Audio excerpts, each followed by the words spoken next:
On 21st April 2025, the world woke up to the disheartening news that Pope Francis had passed away. 1.4 billion Catholics all over the world went into mourning as their leader left for his heavenly abode. And then on began the speculation on who will be the next Pope. Now, many people, including Catholics, don't fully understand how a Pope comes to the chair. And the questions can be like, is there an election? Do they campaign? Is there voting? Well, it's not like anything you've seen before. It all happens behind locked doors in a traditional and sacred process called the Conclave. And no, it's not a conspiracy or perhaps how it's depicted in the movies. The Conclave is a deeply spiritual event that's been guiding the Catholic Church for over 2000 years now. Hello everyone, I'm Ashford and welcome to the channel. In today's video, we're diving into something deeply important but yet often misunderstood, the Conclave. We're going to break it down simply. No big words, no fluff, just the facts, the faith, and the heart behind how the Catholic Church chooses her next leader. This is not just some secret vote behind walls. It's a powerful moment in the life of the Church, guided not by popularity or politics, but by the Holy Spirit. Stick around because I'll also share 3 important things Catholics can do before, during, and after the conclave. And by the end of this video, you'll understand what the conclave is and why it matters to us as Catholics, no matter where we live. Now, before we dive into what the conclave is, let's understand who the Pope is. The Pope is not just a religious figure, he's the successor of Saint Peter, the first Pope appointed by Jesus himself. Remember when Jesus said, "You are Peter, and on this rock I will build my church." And that wasn't a metaphor, that was divine assignment. And later, after the resurrection, Jesus asked Peter 3 times, "Do you love me?" And each time Peter said yes, Jesus replied, "Feed my lambs, tend my flock, and feed my sheep." That was Jesus handing Peter, and through him, every pope after, a shepherd's heart and mission to care for the flock. Since then, through over 2000 years of history, persecution, and change, the Catholic Church has faithfully continued this sacred office. The Pope sits on the chair of Saint Peter, not just as a symbol of leadership, but as a sign of unity for Catholics all around the world. His role is to shepherd, to protect the truth, and to guide the Church faithfully until Christ returns. So let's start with the basics. Now, the word conclave comes from the Latin word conclave, which means with a key. And that's because the cardinals are locked inside the Sistine Chapel during the sacred process until they choose a new pope. The conclave is an election process through which a pope is selected after the previous pope has either died or resigned. Now, it's not like voting for a president. In fact, this is a far more prayerful, spiritual decision where the cardinals are supposed to listen more to God rather than to each one. Now, only cardinals under the age of 80 are allowed to vote. And this year, there are 133 cardinals from all over the world. Now, cardinals are typically archbishops, but the Pope can also elevate priests or scholars to the rank. Now, these men hold important office. Not only do they watch over their diocese as pastoral leaders, they're also advisors and counselors to the office of the Pope. Now, this is where it gets interesting. Each cardinal writes a name of a person they feel God is calling to be a Pope on a ballot and place it in a special urn. Now, voting happens up to 4 times a day, twice in the morning and twice in the afternoon, until someone gets at least 2/3 of the votes.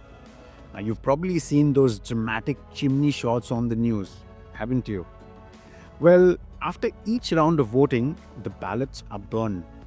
Now, if no pope is elected, the smoke that comes out is black. When a new pope is chosen, the smoke turns white, and the whole world knows, Habemus Papam, we have a pope. Now, you might be thinking, isn't this just politics with robes? Well, not really. because this is where it gets beautiful. Now, the church believes that the Holy Spirit guides her during this process. Yes, the cardinals vote, but they are expected to do it after intense prayer, reflection, and listening to God, and not their own ambition.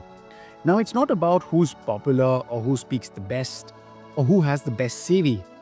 It's about who is God calling to lead the church. While the world might post their favorite pope pics on social media, the church doesn't work like a talent show or a popularity contest. For 2000 years, the church has always relied on the guidance of the Holy Spirit to choose her shepherd, and that hasn't changed, and it never will. But does it mean the Pope is infallible? Now, this word infallible can sound a bit intimidating, so let's break it down. The literal meaning is incapable of making mistakes or being wrong. So, does that mean that the Pope never makes mistakes? Well, here's the truth. The church is guided by the Holy Spirit. That doesn't mean that every person in the church is perfect. Far from all of it, we are all human, including the Pope. But infallibility comes into the picture when the Pope officially teaches something about faith or morals. The Holy Spirit keeps the church from teaching something false because God is faithful to His promise. Now, you can imagine the church as a big ship. The people on board might stumble, make errors, or argue about which way to go. But when it comes to the truth that steers the whole ship, God makes sure that we don't crash.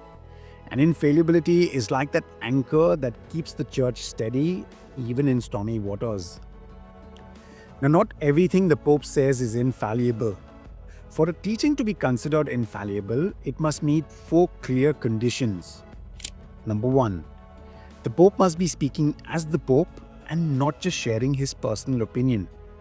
Number 2, he must be teaching about the faith or morals, not politics, science, or football. Number 3, he must speak with the intention of binding the whole church, meaning he's teaching something that all Catholics are called to believe. And number 4, he must make it clear he's using his full authority, often using language like "I solemnly declare" or "we define." Now, this doesn't happen often. It's rare, and it's always meant to protect the truth, not to control people.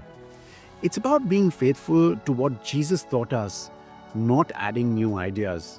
And that's why the church has stayed grounded for over 2000 years, even with all the chaos in the world. It's not about being flawless, it's about being anchored in the truth and trusting in God. So, what can you do during the conclave? Well, before the conclave, pray that the cardinals are guided by the Holy Spirit and not politics. Educate yourself, learn about the church's teachings, and trust the process. And you can let go of bias. Avoid judging or campaigning for a favorite. It's not a fan vote competition. The next part is during the conclave. During the conclave, you can fast or offer sacrifices for discernment and unity. Watch with peace, not anxiety. This isn't a drama or a talent show. It's a holy moment. During the conclave, keep praying, especially to the Holy Spirit to guide all the cardinals. And finally, after the conclave, welcome the new Pope with open arms, even if he wasn't the one who you were expecting. In fact, you can learn about him, pray for him, and support him in this momentous journey.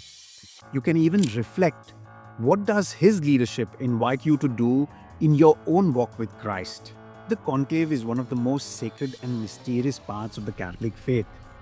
It reminds us that the church isn't just an organization, it's actually a living body led by the Spirit across generations, across nations, and across time. The conclave is also a reminder that God is always in charge. In the quiet of the Sistine Chapel, through the humble hearts of his cardinals, the Lord continues to shepherd his church. So the next time you see the white smoke, remember, it's not just history, it's heaven touching the earth. The faces in the chair of Saint Peter may change, but Christ remains the same. And so we wait, not with fear or frenzy, but with faith. If this video has helped you understand the conclave a little better, give it a like and share it with someone who's curious about the Catholic Church.